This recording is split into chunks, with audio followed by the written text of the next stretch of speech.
Greetings and welcome to another edition of Audit Tuesday GRC podcast. Today we're talking about something that directly impacts both audit income outcomes and your bottom line, identity. Most organizations invest in security tools. We're always talking about them. It's just something we do. It's like trading baseball cards, but still struggle with the basic question: who has access? And should the people have access to these systems? Should they actually have access? Over time, change roles, accounts get left behind, et cetera, privilege creep, privilege drift, the whole 9 yards. And the result is failed audits and, more importantly, large security exposures. And we can talk about use cases. In this session of Audit Tuesday, we're joined with Dino Price from AgileGRC, who lives and breathes these problems. And we're going to be getting into some of these. Also joined as Kashif, my right-hand man, and everything technical and HITRUST. We'll have a demo as well. So Dino, let's start with you. And welcome, and why don't you give a quick intro of who you are and what you've been doing? What I've been doing is risk attestations and compliance audits for a number of years, mostly in the OT ICS world, dealing with energy, gas, and oil, electricity distribution. I do a little bit on the IAM side, but usually I try and just rely on guys like you and software like yours to do that work for me and just produce reports. Got it. Yeah. So you're down in Houston, a little bit of energy going down there, eh? Nothing but energy down here. Nothing but energy. It's a good marketplace to be in as well. It's a great place. Okay, and I'm Garrett Grajak, CEO of HITRUST, and I'll be moderating today's discussion. As always, Audit Tuesday is a live session, so just prompt questions in. They'll get to me, and we'll ask those as well. Okay, Dino, let me start. When you think about identity risk, identity risk, someone says that, how do you define it in the environments that you work in? Okay, and I'll let you go from there. That's okay. How I identify the risk itself, or just the identity, that the risk is measured, and if you think about, if I want to think about the measured risk itself, it's on a scale of from 1 to 10, it's like an 8. It's one of the higher risk problems that we have with system security, only because when you third parties, your terminated employees, or just systems accounts that are never monitored. So as far as what I think about or how I think about identity risk, it's a big problem. Yeah, and Kashif, in our customers, in the HITRUST customers, when they start asking you about identity and identity risk, what accounts are they asking you to help find and help quantify in the reports? It varies from one customer to another, but yes, mostly and most commonly when we talk to our clients, they're asking for human accounts, non-human accounts, orphan accounts, all those agents, AI accounts, anything that has got access to any resource within the company and has got permissions and privileges into something.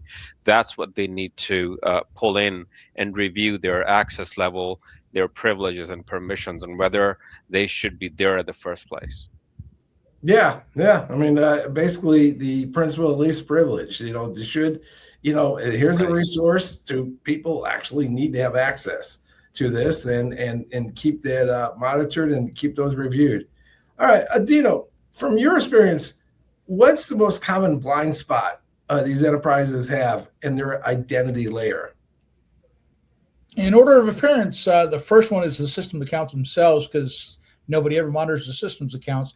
And then, Kashif was talking about, the orphan accounts, those from terminated employees or from third parties that for whatever reason the contract ended and nobody killed the accounts that the contractor were using. I've seen some of them that they've been sitting there for 8, 12 years and just wow. Yeah, and they just kind of stumbled across them and wonder where they came from or how come nobody ever terminated them. Yeah, and hackers love that dwell time because they can just grab one of these orphan accounts and just stay in there and no one bothers them, and they basically become real employees. Yeah, they do. Yeah. Wow. Yeah. Okay, let's get to what you focus on there, Dino. You did a lot of work in IT and OT, especially around energy, as you started off. What challenges have you seen around the space in that industry? The biggest problem we have with OT is it's kind of open. The networks themselves, once an threat actor gets into an OT environment, they really have carte blanche. They can go anywhere and do anything they want to because there's not a lot of segregation. It's not zero trust. It's not built correctly. Most of the OT environments they claim or they think that they're air gap, that you can't jump from one segment to another, but that's just completely wholly not true. So a threat actor can get in and do what they want to, and then play with the PLCs and the devices. Now the PLCs, it's plain language. A lot of it's just not encrypted, so it's not encrypted traffic once you're inside the network. So they're looking at plain language, text, traffic. So it's really they can really do a lot of damage, wreck a lot of lives, while they're in there in a very short period of time. Just recently not recently, maybe 2 years ago, when the Russian hackers hacked into the power grid over in Ukraine, it didn't take them long at all to take the whole country down. And they just went through and just started shutting down substations. Well, and they were effective here when they attacked SolarWinds. And one of the things they quantified was identity. They said it lacked two-factor SDLC and principal at least privilege, and then they were able to take down the Colonial Pipeline. So, yeah, SolarWinds kind of did that to themselves a little bit. They should have known better. That was horrible. And the Colonial Pipeline, that was a scary thing. Now, Colonial Pipeline was bigger than what it needed to be. Of course, when they found the code, the malicious code that was that the actor had left, the hacker had left in there, they shut down the entire pipeline just in case. So the actual infection, the threat itself was pretty small, but they shut down the entire East Coast because they didn't know exactly where that malicious code had gone to. That was something else that was kind of spectacular, that they didn't know where the code had spawned off to, and that's another issue that you have to look at as well. Where's the blast radius, and if you don't know, if a company or for a systems manager doesn't know his blast radius, that's a separate problem. Yeah, and let me step back 1 second. We define IT and OT. Can you help the audience understand the difference between the two? Life and death, really. Okay. So what is that? IT that's just your basic network systems that run hospitals, offices, departments, buildings. That's just the basic IT stuff. Switches, routers, subs, computers, monitors, mouses, keyboards. So that's just basic stuff for computing. OT is operational technology, and that's your electronic electric substations, your power grids, your power plants. Your refineries here in Texas, gas and oil, not just the refinement or the development, but the distribution of gas and oil and energy. Those are all OT. That's where the running pumps and the running substations and transformers that move something from one area to another. Your manufacturing plants that build cars, build refrigerators, or the machines themselves. Those are all OT plants. It's operational technology. And the biggest difference between the two, if on IT side, if something goes wrong, something goes bad, you turn everything off, you restore your backups, and you turn everything back on, everybody goes back to work. No problem. On the OT side, if something goes wrong, it's very possible somebody's going to get hurt or somebody is going to die. Somebody's going to perish. And to put a dramatic pause on that, remember the freeze we had in Texas a few years ago. I think we had 19 people that perished because the OT failed. Wow. Okay. And that's a problem. That's the difference between IT and OT, and why OT is a little more rigid. And OT has the same principles, though, of like identities and identity permissions and principles. You would hope so. Sometimes OT seems to be a little lacking. OT doesn't change very quickly and very often. And think about some of the machines that they have in OT. Those machines are 30, 50 years old. That's how old those machines are. Those machines have been running prior to encryption, prior to AES 256 or Modbus encryption standards. So they don't have those protections, and you just can't swap them out for new machines. It doesn't work like that. Yeah, I know we did an analysis of the cyber requirements in NERC SIP, Yeah, pertaining to OT, and there's definitely a lot of identity stuff in there. a So lot. identity permissions and all that. And Kasha, for these OT ones, if can you attest to those attest to the permissions and entitlements? Right. As long as, well, there are two ways. As Dino mentioned, there are certain machines that are 30 to 50 years old. They were before the age of APIs or anything encryption, or you talk about these things today. They were not there back then. But as long as you can have information on a CSV file into UAttest that who has got access to those machines and who can operate and who can do Right. what with those machines and its operations, yes, we can definitely do an audit of who has got what kind of permission into that operational technology and do it that way. But if those machines have something in the cloud, something in automation, they're using APIs for a software or something, yes, we can always integrate into those and pull the data directly into UAttest to audit these permissions and privileges. Yeah. So the bottom line is we can help UAttest can help you audit your both your IT and your OT resources. Good stuff. All right. Yeah. Dino, Yeah. where do you typically see risk accumulate first? Is it in the orphan accounts, privilege creep, service accounts, something else? I'm always I gravitate to the orphan accounts themselves. The accounts that should have been terminated. That's where I gravitate to first, to see if somebody's actually compromised them, and they don't use those accounts per se. They try and elevate the privileges to the account, and then create other accounts to then, and those other accounts. That's what they use to start brutally attacking your systems. But it's the orphan accounts themselves. Mainly because there's so many of them. The system accounts, they usually have one purpose and one purpose only, and so they're not very useful for hacking apart a network system. If you have a system account in there and I've seen a system account with admin privileges, which is deadly. Shouldn't be doing that, but sometimes they do. They give a system account admin privileges. Those become problematic. But I look at the orphan accounts themselves. And that's the focus. Yeah, and it's a matter of finding those and going and Finding them, figuring out which ones. Yeah, and I had one that it was an orphan account. It hadn't been used for 8 years, and nobody could terminate it because they couldn't figure out why it was being used in the first place. And it's an OT problem. Until you find out why that account was being used, you really can't terminate it, because you might terminate this account and shut down a substation by mistake. Wow. Yeah. Okay. So strong identity and identity reviews are important in IT, but like you say, are life and death in OT.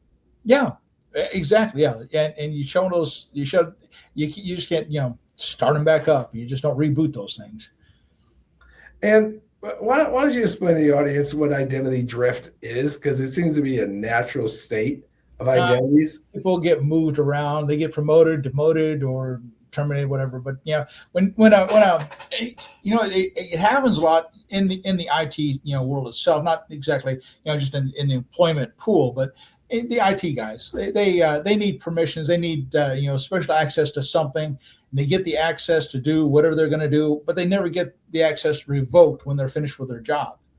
And that happens kind of a lot. And so a person they end up with a privilege stack or an access stack that it's overwhelming, and it's beyond their beyond the means of control or monitoring, for that matter.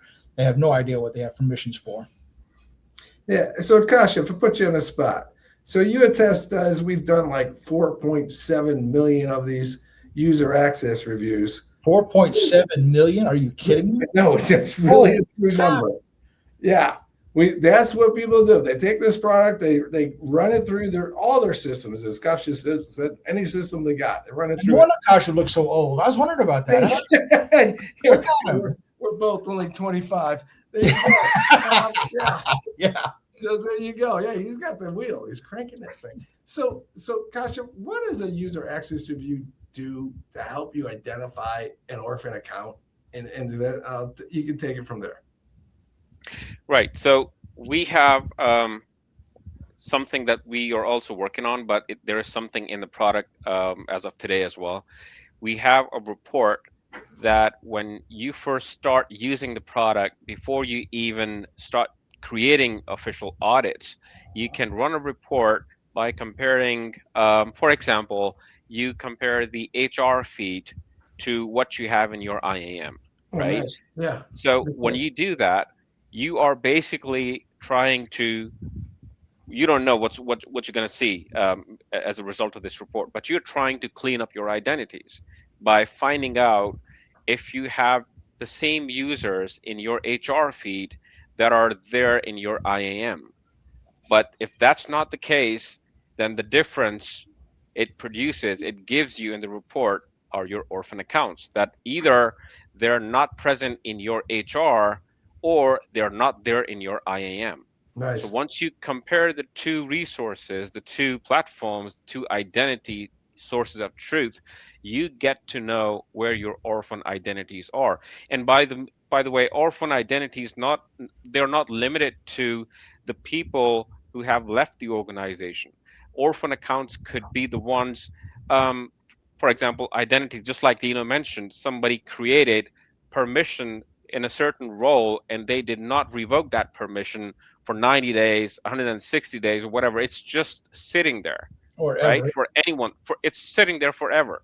So Yeah. these are also be treated as orphan accounts because anyone can use those permissions and privileges, not only the ones that have left the organization and left their identities intact, but also somebody increased the privileges, escalated them, and then didn't remove those after the role was concluded. So that's how we do it the first time to let you clean up your identities, and then you can use the tool to create the real audit with anything that is left behind, which are your real accounts, not the orphan accounts, after you You do the know, cleanup. and Kasha, since it's my daily goal in life to put you on the spot, when we do the demo thing, is let's have you do an OT audit where you take like an IAM system and then a CSV feed, which is how we'd probably get the OTs, and then help them find either accounts that shouldn't be there or they are orphaned. Okay, Yes. Yes, cool. as long as you have like a source of truth, which is, Right. for example, in this case, in the case of this demo, is Microsoft Entra ID, for example. They're using it for emails and Office 365 and whatnot. But there are the same identities that have got access to those OTs, right? Yeah. Those machines. So Yeah. let's have that CSV file and compare that with what you have in your IAM. Have the managers pulled into that sheet and assign these identities to those managers, for a review, and Yeah. find out who should be having that access and who So we'll shouldn't. show the audience today how to keep those pipelines safe, right, Dino? That's Yeah. good. That's important in today's age. Okay. All right. So let's talk, Dino, non-human identities. Are they playing a bigger role in the risk today in the attack vectors? You talking about system accounts? System accounts, sure. They are. That's the first thing that most threat actors are looking for. They're looking for a system account that nobody monitors, nobody pays attention to, and find a system account that they can elevate the privileges for, and then move forward and use that system account to create other accounts. They're not going to use this system account for the attack because that'll raise too many flags. They'll create other accounts based off that system account to create their hack or their attack or something like that.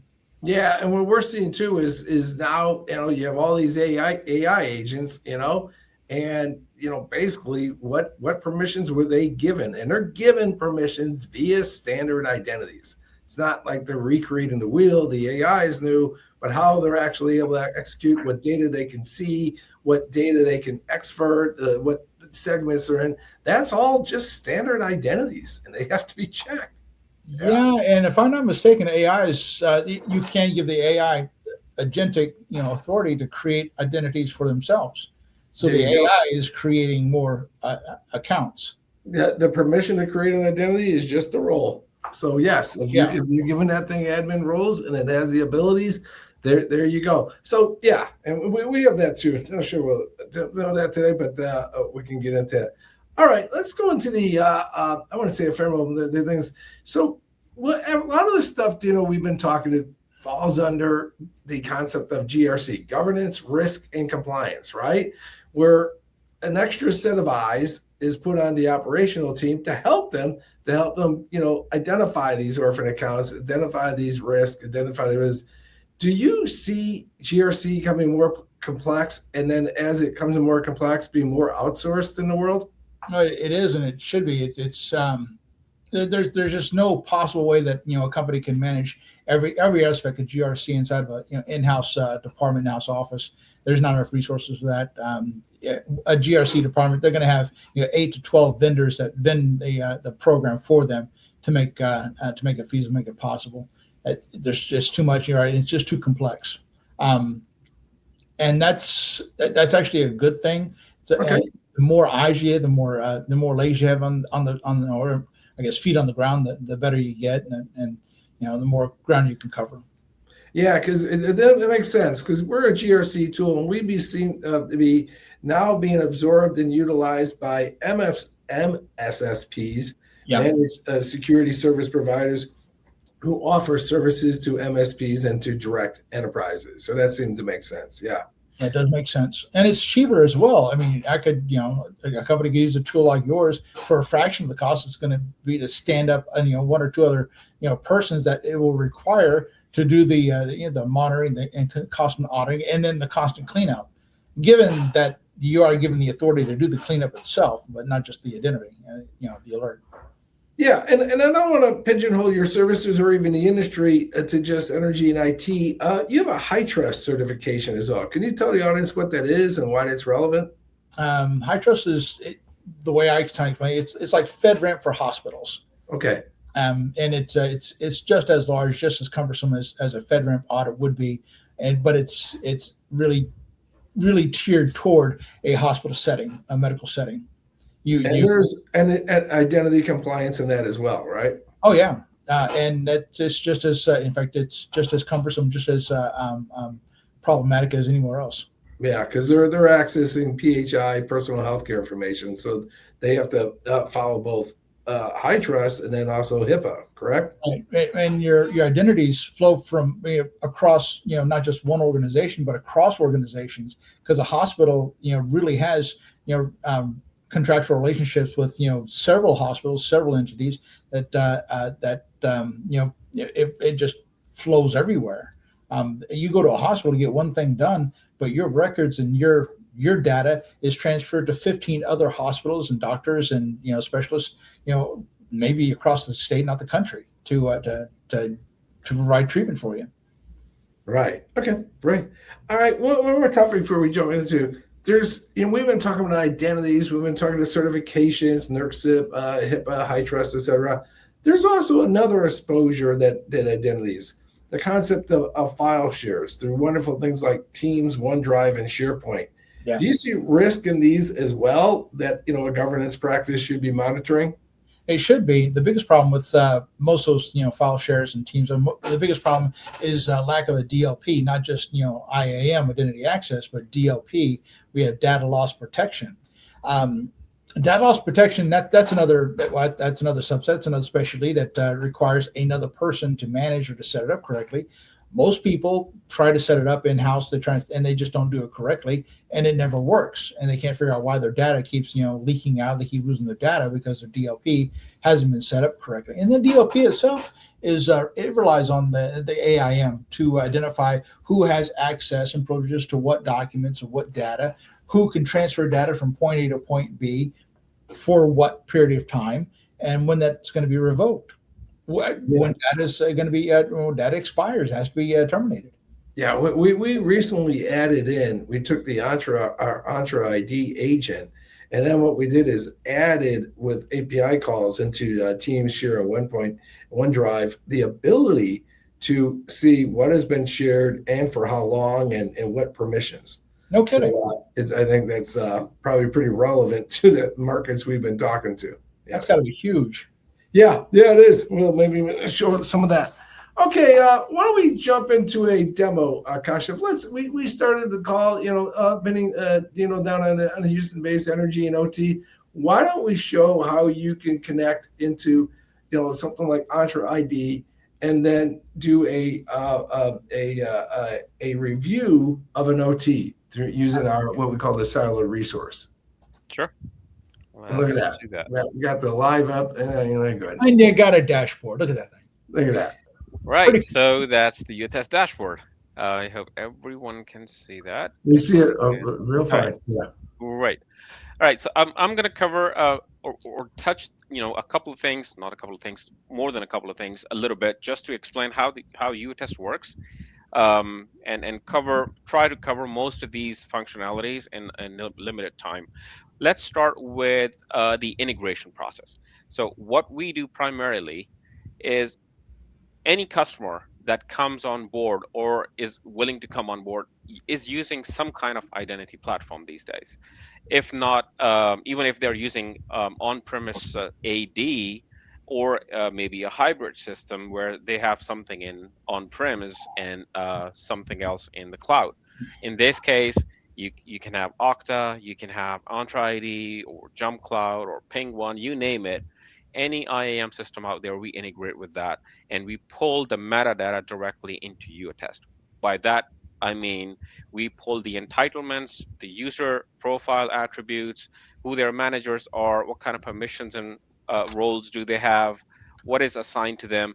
That kind of data we bring through APIs directly into UAtest, and then the admin of UAtest, the client side, can utilize that data to create the audit for a particular resource. How we do that? Let's say we are now integrated to Entra ID, which is it's not like not more than 30 minutes of a process. So it will be all integrated with your Entra, with your Okta, whatever you name it.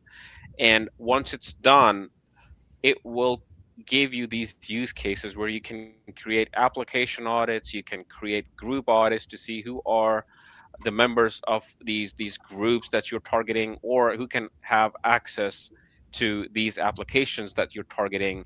And then you can also have the individual user audit, for example, for all your admin accounts. What can they access? What kind of privileges and permissions do they have within the organization? So you can target those individually as well. Just to show you the flow, I'm going to go for the application audit. I'll choose an application, name the audit, and choose the date.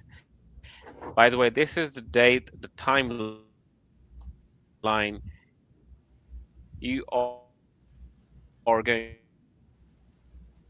see could be a couple of weeks, but let's put the date here, keep it simple, and click next. Now here it gives you a list of all the applications that are part of your Entra ID environment for authentication purposes to get access to that particular resource when a user logs in. So I can go for single, I can go for multiple applications in one audit, and just click done. Now the APIs are at work. As I mentioned before, APIs are fetching the metadata. We don't go anywhere near your credentials, your password, your sensitive information. We don't go anywhere near that. We just pull the metadata to show you an audit in a nice format, which you will see shortly. So now these are the three unique users that can access the application we are targeting. Go inside the audit, and you see the data here. I mean, the primary attributes, the name, the email of the user, and who is the user supervisor or the manager. You can see those pieces right there. But for the details, just click on here, and you will see the title, you'll see the role, you'll see the user status, last password change date, last login date, if there's any description of the group or application, and whatnot.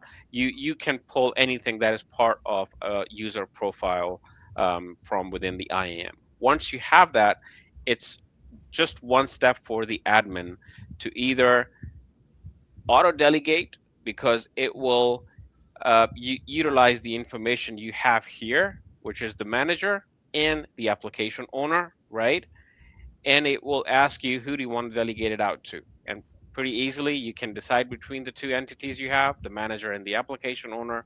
Once you do that, confirm, and it will start sending out emails to their respective managers. Otherwise, you can just select the targets and manually delegate to anyone you want within the company. For example, I don't want to send it to the managers. I want to send it to a security person or maybe an IT admin and have him review these identities instead. So I'll just manually select that person and assign everything to that person in here. What that person sees is there's a pop-up in a bell icon. He will see that I've been assigned something by the admin, and now I have to act on that. What he can do, just goes here into the dashboard with limited access, because unlike an admin, he will have certain things he can do, but not the rest of it. He can say, well, he needs access, he needs to be certified to keep that access, but these two, they have left the organization. This one has left the company. The other one has moved departments or changed roles. So this access needs to be revoked. And that recommendation comes with the name of the person who's recommending it and the timestamp as well.